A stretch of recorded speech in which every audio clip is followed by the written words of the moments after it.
আমার ডুবু ডুবু তরি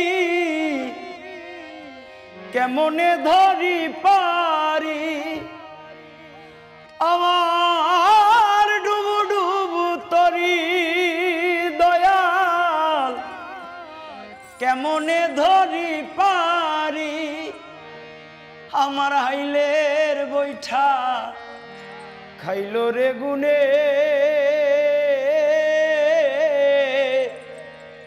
দয়াল গুরু তুমি বিহনে।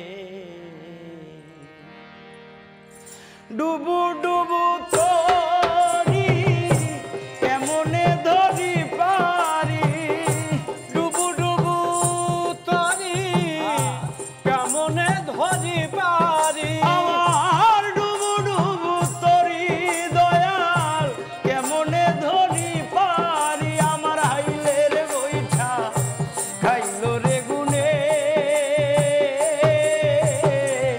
দয়াল গুরু তুমি বিহনে। আইজ আমার বান্ধব কেহ নাই নাই রে, দয়াল গুরু তুমি বিহনে। গান যে এই মুহূর্তে মানুষের মন ভালো করে দেয় সেটা একটা বাস্তব সাক্ষী হলাম এই মুহূর্তে, কারণ আমার মনটা একটু খারাপ ছিল, কিন্তু গান শুনে আমার মন হালকা হয়ে গেছে। সুপ্রিয় ভাই, দর্শক শুনছিলাম সুমন শিকদারের কণ্ঠে গান।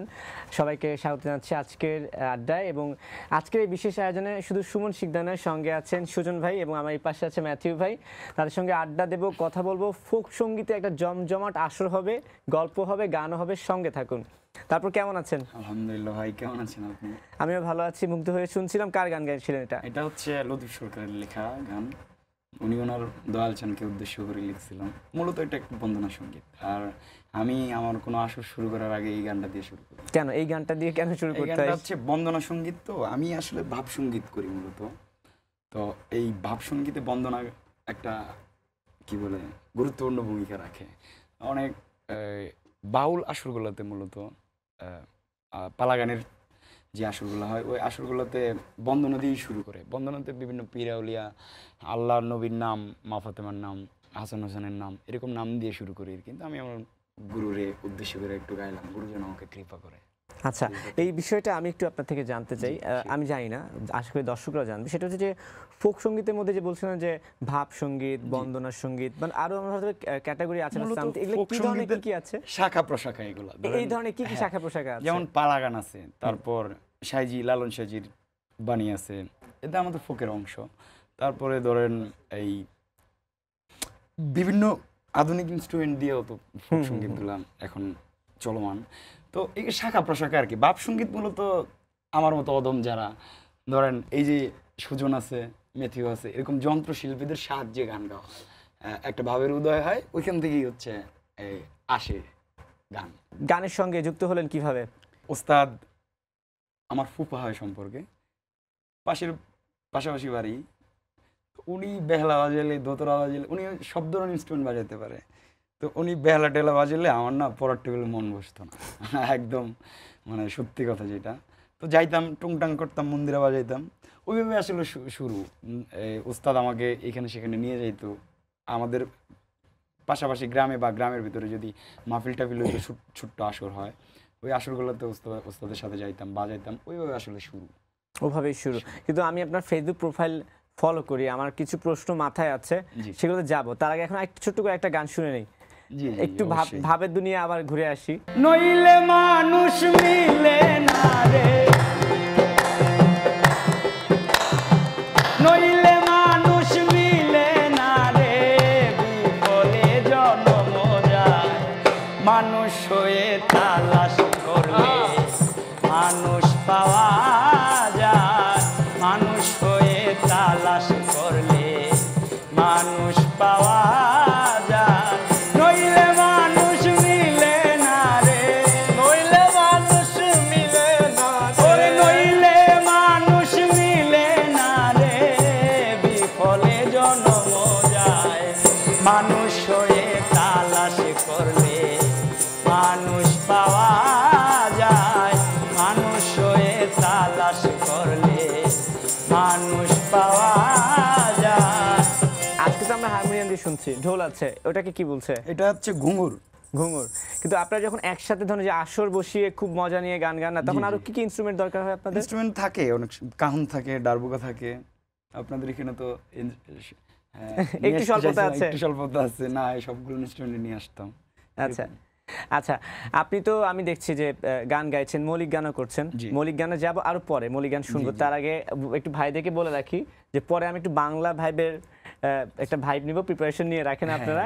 কিন্তু আপনার সঙ্গে আমি কথা বলতে চাই যে ফোক সঙ্গীত নিয়ে আর কি। এই যে বলছিলেন ছোটবেলায় বিভিন্ন জায়গায় বাউল গানে আসর বসতো, বিভিন্ন জায়গায় যে গানের যে মজলিসগুলো বসতো আর কি, সেগুলো কি এখন আর দেখা যায়? অনেকটা বিলুপ্ত হয়ে গেছে। অনেকটা বিলুপ্তির পথে, তবে কিছু কিছু জায়গায় আছে আমাদের অঞ্চলে। মাহফিলের সময় আমাদেরকে এই যেমন আমার ওস্তাদ এখনো এরকম মাহফিলে গান গাইতে যায়, ছোট্ট পরিসরে, সংকীর্ণ হয়ে আসছে আর এরকম আর কি। এই আচ্ছা, এটা তো হচ্ছে এই গানগুলো তো আসলে আমাদের শেকড়ের গান, তাই না?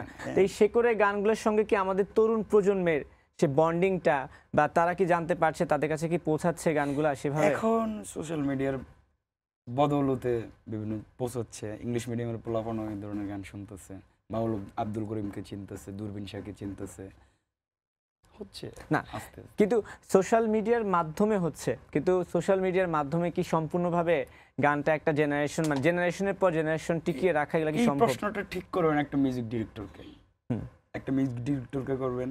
তারপরে হচ্ছে যারা ঊর্ধ্বতন কর্মকর্তা, যারা লালন পালন করবে, তাদেরকে এই কোশ্চেনটা করবেন, তাইলে সঠিক জবাবটা পেয়ে যাবেন আশা করি। কারণ তারা যদি এই আমাদের এই কালচারের অংশ, হ্যাঁ, বাউল গান, এবং খুব শক্ত একটা খুঁটি বাংলাদেশে বা আমাদের এই অঞ্চলে, তো ওনাদের গুরুদায়িত্ব এগুলোকে সামনে তুলে ধরার আনা। যেমন বিভিন্ন জেলার শিল্পকলা প্রতিষ্ঠান, শিল্পকলা, তারপরে কালচারাল যত অর্গানাইজেশন আছে, ওনাদের আসলে দায়িত্ব এগুলা তুলে ধরা। কিন্তু সম্পদ দূরবীন শাহ লিখে গেছে, যেমন দূরবীন শাহ একটা গানে বলছে, ও গো এলাহি এলাহি এলাহি, কি সুন্দর দেহ বানাইয়া এই ভবে দিলা পাঠাইয়া, তাই তো ভবে করতেছি বড়াই।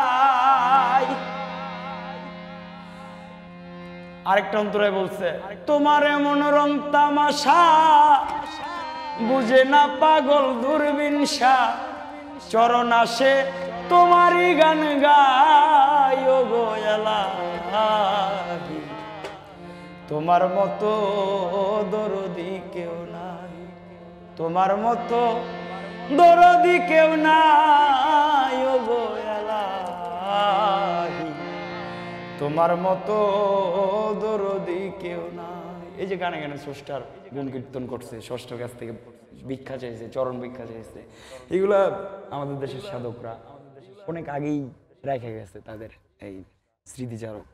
তো এগুলো তুলে ধরে আনতে হবে, যেমন দূরবীন শাহ, শাহ আব্দুল করিম, তারপরে রাধারমন দত্ত, লালন শাহ, হ্যাঁ, পুষতে হবে সন্তানের মতো করে প্রত্যেকটা তাদের কালামগুলোকে, তাইলে হচ্ছে এই তরুণ সমাজ বিপদে যাবে না অন্তত। এই প্রসঙ্গটা আসতে যাচ্ছিলাম, এই যে বললেন যে গানে গানে বিভিন্ন বাণী বা যে দর্শনটা তারা বলে গেছেন, সেই দর্শনটা কি আসলে তরুণ প্রজন্ম নিচ্ছে বা নিতে পারছে সঠিকভাবে? এই নেওয়ার জন্যই তো এগুলাকে বিভিন্ন আঙ্গিকে ওদের সামনে তুলে ধরতে হবে, উপস্থাপন করতে হবে। তো ওই ক্ষেত্রে হচ্ছে ছোট্ট কাজ করতেছি আর কি বলতে পারেন, যে বিভিন্ন মনীষী সাধকদের গান গাই, সোশ্যাল মিডিয়ায় মানুষজন শুনে, এই আর ওই বাংলাদেশের বড় প্ল্যাটফর্মগুলোতে ধরেন কোনো অর্গানাইজেশনের যত শোটো হয়, ওগুলোতে বাউলের পার্টটা অনেক কম থাকে, যেটা অনেক লজ্জা দেয় আমার ব্যক্তি সুমন হিসাবে। শুধু ওই পার্টটা তো আসবো, কিন্তু একটু বাংলা ভাই থেকে ঘুরে আসি। শুধু যে পার্টটা কম থাকে তা না, আমি একটু এই যে বাউল যারা গান গাইছে তাদের আর্থিক যে ব্যাপারগুলো থাকে সেগুলো নিয়ে একটু কথা বলতে চাই। এখন আমি একটু বাংলা ভাইবে ঘুরে আসতে চাই আপনার কাছ থেকে, শুধু ঢোল হারমোনিয়াম দিয়ে একটা কম্বিনেশনে কিছু একটা শুনতে চাই, কি শুনবো?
বলে রে ঘরবাড়ি বালা না আমার।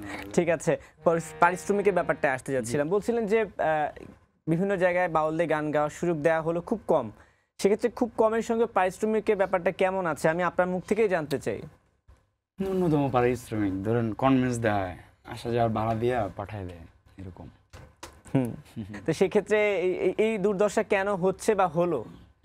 দুর্দশা কেন হচ্ছে তো বলতে পারবো না, কারণ ধরেন আপনি আইসক্রিম খাবেন, কোন আইসক্রিম আছে, তারপরে ধরেন ওই যে কাপ আইসক্রিম আছে, তো আপনি আপনার কাছে যতটুকু আছে, আপনার যদি ইচ্ছা থাকে যে আমি কোন আইসক্রিম খাবো, আপনি আপনার পকেটটা কোনো না কোনোভাবে ভরবেন, ভরে তারপর দোকানে যাবেন।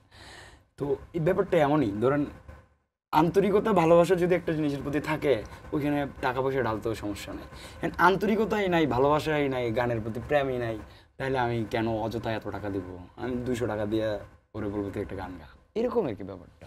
কিন্তু একটা জিনিসের চাহিদা যদি কম থাকে তখন না হয় ব্যাপারটা মানা যায়, কিন্তু আমি তো বলবো যে ফোক সঙ্গীতের চাহিদা প্রচুর আছে। আপনারা যেখানে যাচ্ছেন গান গাইছেন, আমি যে অসংখ্য মানুষ কিন্তু গোল হয়ে আপনাদের সঙ্গে আমি তো দেখি জমে যায়, গান শোনার জন্য বসে যায়। ওই যে বললাম না আমি যে এটা সাময়িক, ধরেন আসছে কোথাও ঘুরতে, ধরেন আমরা ধানমন্ডি লেকে বিভিন্ন জায়গায় মাঝে মাঝে বসা হয়, উদ্যানে বসা হয়, তো ওই যে আসে ঘুরতে আসে ফ্যামিলি নিয়ে, আয়সা একটু বসে গান শোনা যায় ফ্রিতে ফ্রিতে ফ্রিতে ফ্রি জিনিসে তো বাংলাদেশে বুঝতে পারতেছে না, কিছু বলা লাগবে না, ওইটুকুই আর কি। ধরেন এটারে কদর সম্মান করতে হলে ওই ধরনের পারিশ্রমিকের একটু ব্যবস্থা করে দিতে হবে শিল্পীদের। আমাদের দেশে আছে ধরেন কিছু শিল্পীর পারিশ্রমিক আবার একদম বেশি ওভার রেটেড, আমি বলবো, আমার ওই ধরনের সাহস আছে বলার। তো যারা সুরে তালে লয়ে ছন্দে গায়, কদর নাই। আচ্ছা, মানে ব্যাপারটা হচ্ছে যে যারা আমি কদর করি তাহলে আমি পারিশ্রমিকটা দিব ওরে, তাই না? ভালোভাবে দিব, আর কদর না করলে যা হয়। অনেক কথা বলে ফেলছি, গানে ফিরে যেতে চাই। ফোক শুনেছি, ভাব শুনেছি, বন্দনা শুনেছি, এই হাসন রাজার মিউজিক শুনেছি, একটু হাসন রাজার গান বা কোনো কিছুতে যাবো নাকি? বাউলা কে বানাইলো রে হাসন রাজা রে, বাউলা কে বানাইলো রে, বানাইলো বাউলা, তার নাম হয় যে মাওলা, আরে তার নাম হয় যে মাওলা, বানাইলো বাউলা, তার নাম হয় যে মাওলা, দেখিয়া তার রূপের ঝলক, দেখিয়া তার রূপের ঝলক, দেখিয়া তার রূপের ঝলক, হাসন রাজাই হইল বাউলা, কে বানাইলো রে হাসন রাজা রে, বাউলা কে বানাইলো রে, বাউলা কে বানাইলো রে হাসন রাজা রে, বাউলা কে বানাইলো রে। শুনছিলাম হাসন রাজার গান, তাই তো? জি। আপনাকে জাস্ট 4-5 মিনিটের জন্য আমি রেস্ট দিতে চাই, যাবো সুজন ভাই আর ম্যাথিউ ভাইয়ের কাছে, তারপরে আসবো হচ্ছে মৌলিক গান প্রসঙ্গে। কিন্তু একটা গান আছে না, দয়াল বাবা কেবলা কাবা আয়নাল কারিগর, আই থিঙ্ক আপনি ভালো গান দেখছিলাম শুনছেন, একটু গানের তাল ঢোল সাথে সুমন ভাই তো আছেই, একদম রেস্ট দিচ্ছি না, আমরা একটু ওই গানটা শুনে অল্প একটু শুনেই আমরা মৌলিক গানে চলে আসতে চাই।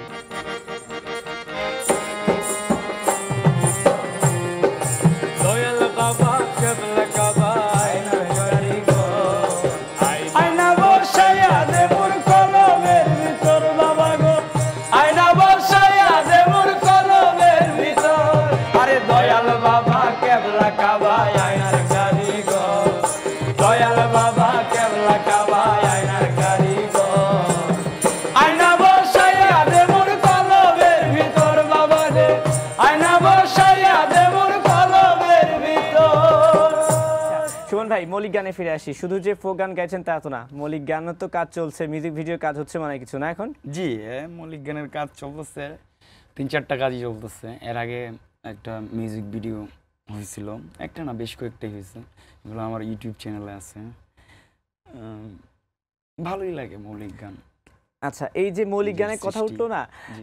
আমরা তো কথা বলছিলাম যে কনসার্টে হয়তো বা বাউল গানের জন্য অল্প একটু অংশ রাখা হয়, হ্যাঁ। পারিশ্রমিকের ব্যাপারটা থাকে না থাকে খুব একটা। বা থাকে না। মৌলিক গানের পৃষ্ঠপোষকতা কি আছে? মৌলিক গানের পৃষ্ঠপোষকতা কি, একটা প্রত্যেকটা শিল্পী চায় তার সাইন থেকে যাক পৃথিবীতে, বুঝছেন? তো ওই ধারাটা অব্যাহত রাখতেই মৌলিক সৃষ্টি, বা সাধুগুরু বৈষ্ণবরা তো এই নিজের সৃষ্টি রেখে গেছে, তো ওই ধারাটা বজায় রাখতে চায় প্রত্যেকটা আর্টিস্ট, আমি মনে করি আর কি। ওই সুবাদে একটু, যেমন আমার একটা এই রিসেন্ট কাজ চলতেছে, এখনো মানে পাবলিশড হয়নি, পাবলিশড হয় নাই, এক্সক্লুসিভ এটা শুনবো নাকি 2 লাইন? একটু আমি 2 লাইন শোনাচ্ছি আপনাকে। ওরে মানুষ রূপে কাল নাগিনী, মানুষ রূপে কাল নাগিনী সবল দিছে পরাণে, ওজা বোদ্ধা কত দেখাইবি বহে গোজানে, ওজা বোদ্ধা কত দেখাইবি বহে গোজানে, মানুষ রূপে কাল নাগিনী, ওরে মানুষ রূপে কাল নাগিনী সবল দিছে পরাণে, ওজা বৈদা কত দেখাইবি বহে গোজানে, ওজা বৈদা কত দেখাইবি বহে গোজানে, মানুষ রূপে কাল নাগিনী, মানুষ রূপে কাল নাগিনী, মানুষ রূপে কাল নাগিনী, মানুষ রূপে কাল নাগিনী সবল দিছে পরাণে, ওজা বৈদা কত দেখাইবি বহে গোজানে, ওজা বৈদা কত দেখাইবি বহে গোজানে। বুঝলেন, আপনাকে শোনাইলাম। শুনিয়ে দিলেন কি, যাই হোক। আচ্ছা, এই যে ভাইরালের যুগ, জি, ভাইরালের যুগ, যে গান গেয়ে ভাইরাল হচ্ছে সেই গান দিয়ে সে স্টার হয়ে যাচ্ছে, Star হয়ে সেলিব্রিটি হয়ে যাচ্ছে, যাচ্ছে, এই যে celebrity বলছিলেন হয়ে যে যাচ্ছে। মূল শিল্পীরা হারিয়ে যাচ্ছে মনে হয় না, এই ভাইরালের বিষয়টা কিভাবে দেখছেন? ভাইরালের বিষয়টা আমি ধরেন পক্ষে বিপক্ষে অনেক কথাই বলতে পারবো, আমি ওদিকে না যাই। দুই পক্ষেই শুনতে চাই। দুই পক্ষ হচ্ছে, ধরেন একটা এই যে ভাইরাল, সে কিন্তু প্রপার প্ল্যাটফর্ম পাচ্ছে না, তার বাধ্য হয়ে ফেসবুক ইউটিউবে কন্টেন্ট দিতে হচ্ছে বিভিন্ন গানের, তো ওইখান থেকে সে একটা আর্ন পায়। আর একটা শিল্পী কিন্তু শিল্পী সত্তার যে ধারণ লালন করে, তার দ্বারা অন্য কোনো কর্ম সম্পাদন হয় না, মানে সচরাচর আমরা যা দেখি। যেমন আমি ব্যাংকে জব করতাম, ব্যাংক জব ছেড়ে দিয়েছি গানের জন্য? ভালো লাগে, হ্যাঁ। তো এরকম আর কি, ধরুন ওই সুবাদে ও হচ্ছে এই প্ল্যাটফর্মটা ইউজ করতেছে, ওইখান থেকে আর্ন করতেছে, পরিবার পরিজন নিয়ে কোনো রকম বেঁচে আছে। তো আর বিপক্ষে যদি বলি, ভাইরাল শব্দটাই আমার অনেক অপছন্দ, কোয়ালিটি নষ্ট করে দেয় ভাইরাল প্রবণতায়, আমি মনে করি নিজে। আর না যাই। আচ্ছা, ঠিক আছে, কিন্তু একটা নতুন প্রশ্ন যুক্ত হলো যে জি, জি। ব্যাংক যে চাকরি করতেন, ব্যাংকের জব ছেড়ে আপনি এখন শুধু গান বাজনাই করছেন, জি। তাহলে চলছে আপনার জীবন ভালো? ওই যে মালিক চালাই নিচ্ছে,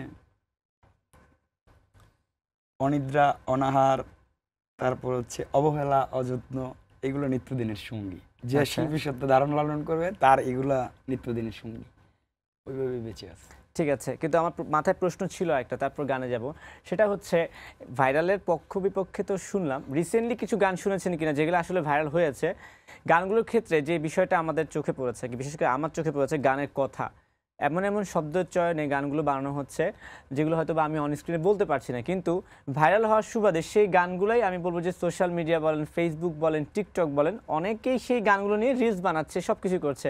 তো এই যে গানের শব্দ চয়নের এখন যে অশ্লীলতার প্রয়োগটা দেখা যাচ্ছে, এই ব্যাপারে মানে আপনি কি এটার বলবেন? সাথে ভাব সঙ্গীতের কোনো সম্পর্ক নাই, সো নো কমেন্ট। না, আমি আপনাকে একজন সঙ্গীত শিল্পী হিসেবে প্রশ্নটা করি। যে যেভাবে নিজেকে সোশ্যাল মিডিয়া প্ল্যাটফর্মে অবস্থান করে নেয়, যে যেভাবে, ওইটা ও ছাড়তে পারে না, যার দরুন এগুলো হচ্ছে, অপসংস্কৃতি ঢুকতেছে ওইখানে, ভাইরাল প্রবণতা বেশি, মানুষ দেখে বেশি, এই বি গ্রেড জিনিসপত্র মানুষ দেখে বেশি, বুঝছেন?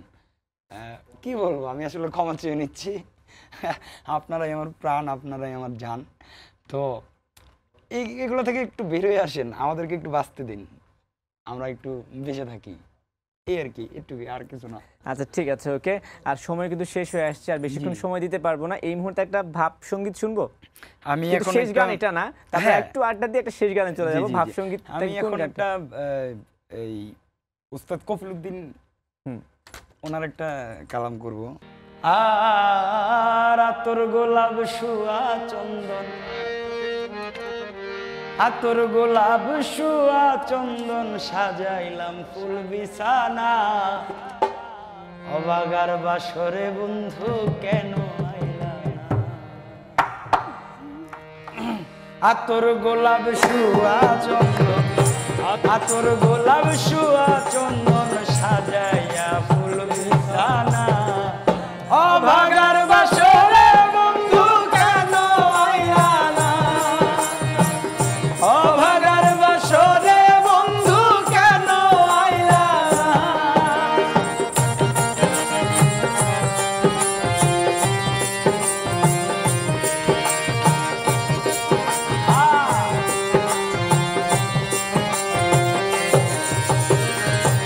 অভাগার বাসরে বন্ধু কেন আইলা না? তুমি অভাগার বাসরে বন্ধু কেন আইলা না? বিচ্ছেদের গান গাইছেন, এই অভাগা কি আপনি কি আপনার আছে নাকি এমন কেউ, আপনি তার সঙ্গে জড়িত আছেন? আছে, আমার আছে। হ্যাঁ, আমি বুঝতে পেরেছিলাম যে এই অভাগা আপনি একজন। আমি আসলে জনম দুঃখী, বুঝছেন, পোড়া কপাল আমার। সুখের নামে প্রেমে দুঃখ দেয় সুলয়ানা, প্রেম কখনো সুখ দিতে জানে না, প্রেম কখনো সুখ দিতে জানে না। সুখের নামে প্রেমে দুঃখ দেয় সুলয়ানা, সুখের নামে প্রেমে দুঃখ দেয় সুলয়ানা, প্রেম কখনো সুখ দিতে জানে না, প্রেম কখনো সুখ দিতে জানে না। শেষে চলে আসছি, একটু ম্যাথি ভার্সনের কথা বলে নিই, তারপরে হচ্ছে শেষ বিদায়ে চলে যাব। অনেকক্ষণ যাবত শুরু থেকে এক মনে ঢোল বাজিয়ে যাচ্ছেন, আপনার কাছ থেকে জানতে চাই যে কেমন লাগছে সবকিছু আজকে এখানে? প্রথমে সময় টেলিভিশনকে ধন্যবাদ দিই যে সময় টেলিভিশনের মাধ্যমে আমাদেরকে সুযোগ দেওয়ার জন্য। খুবই ভালো লাগছে, এটা আমার প্রথমবারের মতো কোনো একটা স্যাটেল টেলিভিশনে আসা, তো খুব দারুণ একটা অভিজ্ঞতা আমার জন্য। তো সেক্ষেত্রে এই ঢোল বাজানো শেখানো কবে থেকে আপনার? এটা আসলে আমার মা গান করেন।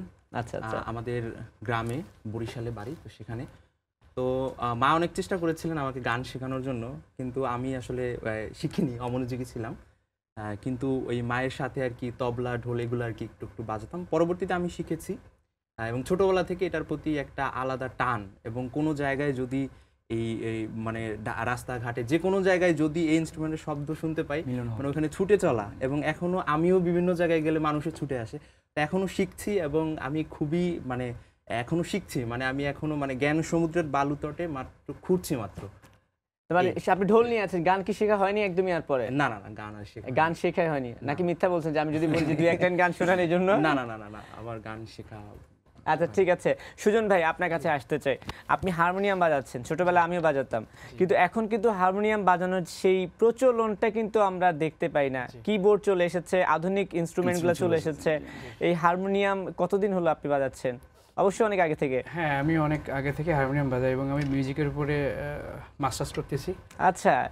তো হারমোনিয়ামটা আমার আসলে শখে, আমি মূলত গান করি, হারমোনিয়ামটা শখের বলতে হারমোনিয়াম বাজাতে আমার খুব ভালো লাগে আর কি। কিন্তু যারা গান চর্চা করে শুরু থেকে, তাদের তো প্রথম হাতে খড়ি এই হারমোনিয়াম ছাড়া কোনো উপায় নেই, কিন্তু একটু হারিয়ে যাচ্ছে মনে হয়। জি, হারমোনিয়ামটা আসলে আপনি যেটা বলছিলেন সেটা হচ্ছে বাংলাদেশের ইন্ডাস্ট্রিতে যেমন কিবোর্ড এগুলো আসাতে হারমোনিয়াম এগুলো দেখাই যায় না, বাট আমরা চেষ্টা করতেছি যে আবার আমাদের বাংলা কালচারটা ধরে রাখার জন্য হারমোনিয়ামে আবার সেই পুরাতনভাবে শুরু করার জন্য। এখন কিন্তু শুনতেছে, এখনকার যারা জেনারেশন আসছে তারা কিন্তু হারমোনিয়ামে গান শুনতেছে। শেষমেশ আপনার কাছে একটা প্রশ্ন করতে চাই, আমি যদি আপনাকে প্রশ্ন করি যে ফোক গান শুনতে চাই, কাদের গান শুনবো, সেই নামগুলো যদি বলেন যে আপনি এই নাম ধরে সার্চ করলে ইউটিউবে অনেকের গান পাবেন, আমাকে একটু দর্শকদেরকে বলতে পারেন যে এই গানগুলো শুনতে নাম পারেন। বলবো না, হ্যাঁ, আমি জাস্ট মহাজনদের নাম বলবো। আপনি শুনবেন লালন সাইজির গান, শাহ আব্দুল করিমের গান, দূরবীন শাহর গান, রাধা রমনের গান। আপনি শুনবেন ওপরের কেরানীগঞ্জের মালিক দেওয়ান, আলফু দেওয়ানের গান। আপনি শুনবেন মাতাল কবি রাজ্জাক দেওয়ানের গান। আপনি শুনলে আপনি বুঝতে পারবেন যে এগুলো গান, হ্যাঁ শুনলেই বুঝতে পারবেন যে আমার কোনগুলো শোনা উচিত আর কোনগুলো শোনা উচিত না। আরেকজনের গান সাজেস্ট করবো, হাসান রাজার গান। হ্যাঁ হ্যাঁ আচ্ছা, দেওয়ান হাসান যাই রাজা। হোক সুমন ভাই, আপনার সঙ্গে অনেক আড্ডা দিয়েছি। শেষমেশ এই যে এত সুন্দর গান শোনালেন, আপনাদের শ্রোতারা আছে, ভক্তরা আছে, তাদের জন্য কিছু বলতে চান? আমার ভক্তদের শ্রোতাদের বলবো আমাকে একটু ভালোবাসেন, তাইলেই হবে। আর কিছু আপনাদের কাছে কি কোনো চাওয়া নাই। আপনারা আমার যদি ভক্ত হন তাহলে ভক্তেরও দিন ভগবান, আর আমি তো সামান্য মানুষ। হ্যাঁ, আমার জন্য দোয়া করবেন আপনারা, আপনারাই আমার সব কিছু।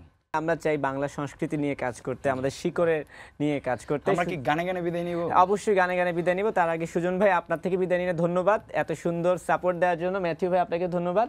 সুমন ভাই, আপনাকেও ধন্যবাদ। এখন আমরা গানে গানেই গান শুনতে শুনতে বিদায় নেব। দর্শকদেরকে বলছি যে একটা গান শুনতে শুনতে আজকে এখান থেকে বিদায় নিচ্ছি। ভালো থাকবেন। চাতক প্রায়